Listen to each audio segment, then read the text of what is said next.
साथियों नमस्कार। स्वागत है आप सभी का आपके अपने ऑनलाइन इंस्टीट्यूट निशांत ज्ञान के यूट्यूब प्लेटफॉर्म पर। मैं नितिन उपाध्याय आप सभी साथियों का स्वागत करता हूं, अभिनंदन करता हूं आज के अपने इस वीडियो में। मित्रों, बहुत दिनों से लगातार आप लोग जो है बीपीएससी टीआरई 4 के बारे में हमसे सूचना मांग रहे हैं। लगातार इस विषय पर आप लोग जानकारी लेना चाहते हैं, तो उन सभी मुद्दों पर मैं आज बात करने वाला हूँ। बीपीएससी टीआरई 4.0 का नोटिफिकेशन कब तक आएगा, आखिर कब तक यह वैकेंसी पूरी हो सकती है, और सबसे बड़ी बात यह है डोमिसाइल को लेकर के लगातार बच्चा हमसे कमेंट करता रहता है। खास करके जो प्रदेश के मतलब बिहार प्रदेश के बाहर के स्टूडेंट हो लगातार हमसे पूछते हैं कि टीआरई 4 में डोमिसाइल लगेगा या नहीं लगेगा। ठीक है, इन सभी विषय पर मैं एक छोटा सा वीडियो आपको दे रहा हूँ। सबसे पहले तो यहाँ पर जो आप सभी लोग जानते हैं, जो टीआरई 3 हो रहा है, टीआरई 3 का जो है डिस्ट्रिक्ट अलॉटमेंट हो चुका है, काउंसलिंग हो चुका है। अब टीआरई 3 को इंडक्शन ट्रेनिंग पर भेजना है। ठीक है, इंडक्शन ट्रेनिंग पर भेजना है। इंडक्शन ट्रेनिंग 15 दिन की यहाँ होती है, और यह कब भेजा जाएगा अभी इसका कोई शेड्यूल जारी नहीं हुआ है। यह कब भेजा जाएगा यह आगे पता चलेगा। इससे देखिए, ऐसा नहीं है कि जब तक टीआरई 3 का ज्वाइनिंग नहीं हो जाएगा, कुछ लोग ये बोल रहे हैं जब तक टीआरई 3 का ज्वाइनिंग आईएनजी हो जाएगा, जब तक टीआरई 3 का ज्वाइनिंग नहीं हो जाएगा तब तक टीआरई 4 का नोटिफिकेशन नहीं आएगा। ऐसा बिल्कुल निराधार है। जब टीआरई 2 का जो है ज्वाइन नहीं हुआ था, टीआरई 2 के बच्चे जो है मतलब इंडक्शन ट्रेनिंग पर ही थे, तभी जो है टीआरई 3 का नोटिफिकेशन आ गया था। यह कभी ये नहीं होगा कि जब तक इन लोगों की ज्वाइनिंग नहीं होगी तब तक टीआरई 4 नहीं आएगा। टीआरई 4 में ऑलरेडी कई पद समाहित किए जा चुके हैं। टीआरई 4 के पदों की संख्या लगभग तय है। उतनी वैकेंसी तो आपके पास आएगी ही आएगी। ये पदों की संख्या बढ़ाई या घटाई जा सकती है, हर नोटिफिकेशन में होता है। इसके ज्वाइनिंग को लेकर के टीआरई 4 से कोई रिलेट नहीं करता है। टीआरई 4 का नोटिफिकेशन कब तक आएगा इस विषय पर जो जानकारी है, जो समय जो है यहाँ मतलब जो भी जानकारी मुझे है, मेरे अनुसार आपका जो मतलब नोटिफिकेशन आएगा 15 मार्च के बाद आ सकता है। ठीक है, 15 मार्च अर्थात होली के बाद आपका नोटिफिकेशन आएगा। होली बाद, ठीक है, आपके नोटिफिकेशन आने की प्रबल संभावना रहेगी। और अगर नोटिफिकेशन आपका आएगा तो आपकी परीक्षा कब तक हो सकती है।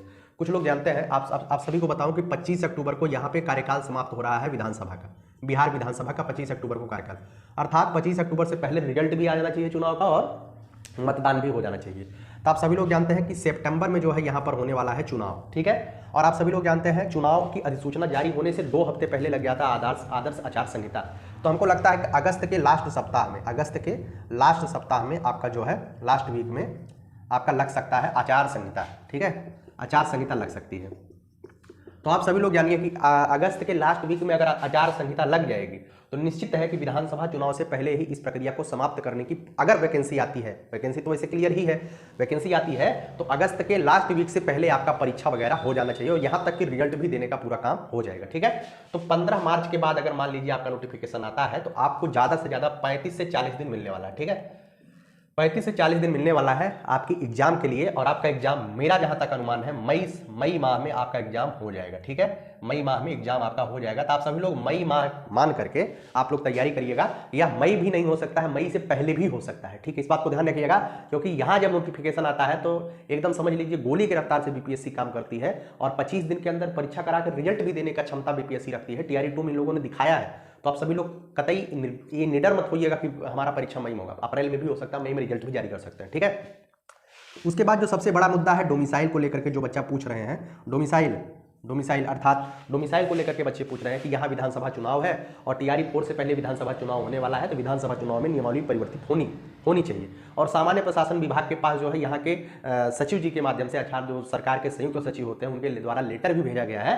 तो क्या डोमिसाइल लगने की क्या संभावना है, कैसी संभावना, उस पर हम बता दें कि डोमिसाइल लगने की जहाँ तक जानकारी लगती है कि डोमिसाइल लगने की संभावना 10% है कि डोमिसाइल लग सकता है, 90% है कि डोमिसाइल नहीं लगेगा, क्योंकि टीआरई 3 तक ऐसे ही होता आया है कि अब लग जाएगा डोमिसाइल तब लग जाएगा।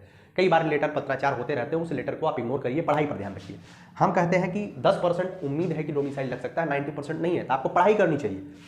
जो बच्चे बाहर के हैं, और बिहार के लोग तो 100% जो बिहार के हमारे भाई बहन हो तैयारी करते रहें, डोमिसाइल लगने के चांसेस बहुत कम है, इस विषय को ध्यान रखिएगा। और उसके बाद हम बता दें कि अगर डोमिसाइल लगता भी है तो क्या बाहर के बच्चों के लिए सीट छोड़ी जाएगी? हाँ बिल्कुल, अगर डोमिसाइल लगता है तो उसको पार्शियली डोमिसाइल कहेंगे कि कुछ न कुछ सीटें जो है बाहरी, जैसे पूरा प्रदेश मतलब मध्य प्रदेश देता है, राजस्थान देता है, ये सब देते हैं 10% 5% कोटा, उस तरीके से आपको कोटा जरूर मिलेगा, आरक्षण मतलब कोटा आपको मिलेगा। अगर डोमिसाइल लगता है तो कोटा आपको मिलेगा, और इस कोटा और डोमिसाइल लगने की संभावना बिल्कुल शून्य है। तो आप सभी लोग डोमिसाइल को लेकर के तनिक भी परेशान मत होइए। जो बच्चा पढ़ने वाला है और नौकरी लेगा, जो इन सब के चक्कर में दिन भर वीडियो देखेगा डोमिसाइल लग रहा है कि नहीं लग रहा है, वो सब जो है आने वाले समय में बर्बाद हो जाएंगे, इस बात को ध्यान रखिएगा।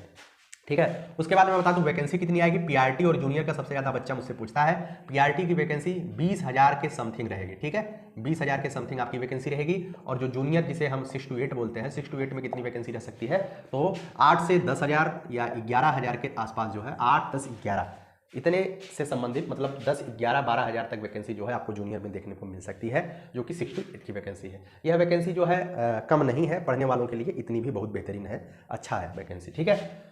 उसके बाद मैं बता दूं कि आप लोग तैयारी कर रहे हैं, चाहे जहां से तैयारी कर रहे हैं, लेकिन मेरा भी कुछ राय है, आप लोग उसको मानिएगा और आपके लिए बेहतरीन होगा। ठीक है, तैयारी करिए। बीपीएससी टीआरई पास करने का सबसे बड़ा जो कारण है वो ये है कि आपका जो कंटेंट है, आप चाहे जहां से पढ़ रहे हैं, आपका जो कंटेंट है, यहाँ पे कंटेंट सीमित होता है, बहुत ज़्यादा कंटेंट नहीं होता है।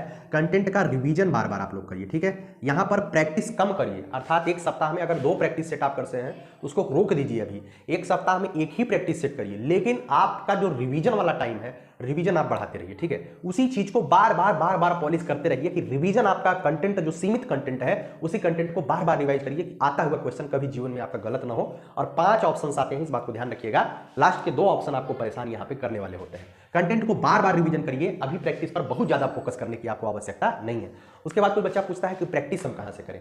प्रैक्टिस आप कहीं से भी करिए, मैं नहीं कहूंगा प्रैक्टिस आप यहां से करिए, लेकिन आपको जीएस के लिए, जो बच्चा जीएस प्राइमरी में तो पूरा जीएस आता है, जूनियर में और हर एक जगह जीएस आता है, तो आप जो बीपीएससी का प्रीवियस ईयर का पेपर है आप उसको जरूर करके जाइएगा। बीपीएससी सिविल सर्विस वाला जो प्रीवियस ईयर का पेपर है, जिसे घटना चक्र प्रकाशित करती है, बहुत सारे कंपटीशन प्रकाशित करते हैं, आप उसके प्रीवियस ईयर पेपर को लेकर के आप उसको एक बार जरूर करके जाइएगा। ठीक है, और उसके बाद हम आपको बता दें, उसके बाद जो बिहार स्पेशल के लिए जो प्राइमरी वाले बच्चे हैं, आपको बहुत ज़्यादा परेशान होने की आवश्यकता नहीं है। आप जो है यूथ कंपटीशन के जो मतलब कि प्रैक्टिस सेट आता है, मतलब प्रश्नवार वाला आता है, 600-700 क्वेश्चन है, आप वही कर लेंगे। तो वैसे बिहार स्पेशल का बहुत ज़्यादा मतलब नहीं रहता है कंटेंट आपकी परीक्षा में, लेकिन हाँ एक बार आप कर लीजिएगा, 2-4 क्वेश्चन अगर आता है तो आप उसको कर ले जाएंगे। ठीक है, तो उम्मीद करता हूँ इतना चीज़ें आपके साथ थी जो मुझे बताना था, और इस वीडियो के माध्यम से बहुत कुछ क्लियर हो गया होगा। आप जो है, जो भी मार्केट में ऑफलाइन प्रैक्टिस सेट होते हैं, किरण पब्लिकेशन का, प्लेटफॉर्म पब्लिकेशन, बहुत सारे पब्लिकेशन आते हैं, उन सभी पब्लिकेशंस को लेकर के आप प्रैक्टिस जरूर करिएगा। अभी नहीं प्रैक्टिस करना है, अभी रिवीजन करना है।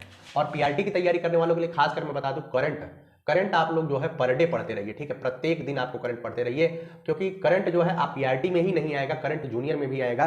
कम से कम 6 से 7 नंबर का करंट आता है, और करंट का जो क्वेश्चन होता है वो बहुत ईजी होता है, ऐसा नहीं है कठिन है, नंबर पाना बहुत ईजी होता है। तो आप करंट के क्वेश्चन पर अपना जो है पकड़ जरूर बना रखिएगा, पर डे पढ़ेंगे तो आपका करंट भी तैयार होता जाएगा। ठीक है, अगर मई में पेपर होता है तो आपका करंट जो है दिसंबर जनवरी से पूछा जाएगा। ठीक है, और मई में पेपर होता है तो फरवरी, मार्च, अप्रैल 3 महीने का करंट बहुत बढ़िया वाला आप तैयार करिएगा, उसके पहले कम तैयार रहेगा, चलेगा। ठीक है, चलिए, वीडियो अच्छी लगी है तो वीडियो को जो है लाइक शेयर सब्सक्राइब करिएगा और अपने दोस्तों तक पहुंचा दीजिएगा। डोमिसाइल को लेकर के बहुत ज़्यादा हतप्रभ होने की आवश्यकता नहीं है, पढ़ते रहिए, मुस्कुराते रहिए, बढ़ते रहिए। निश्चित तौर पे डोमिसाइल लगने की संभावना न के बराबर है, अगर लगती है तो पार्शियली लगेगी, फिर भी आपको मौका मिलेगा। पढ़ने वालों के लिए कभी भी जीवन में कोई दिक्कत नहीं होगी, नौकरी मिल जाएगी, यहाँ नहीं मिलेगी कहीं भी मिलेगी, लेकिन आप लोगों का मेहनत कभी खराब नहीं होगा, मेरी इस बात को ध्यान रखिएगा। बहुत सारे जीवन में संघर्ष आता है, उन संघर्ष को पार करते हुए आपको नौकरी लेनी है। ठीक है, चलिए आखिरी लाइन बोल करके वीडियो को समाप्त करूंगा।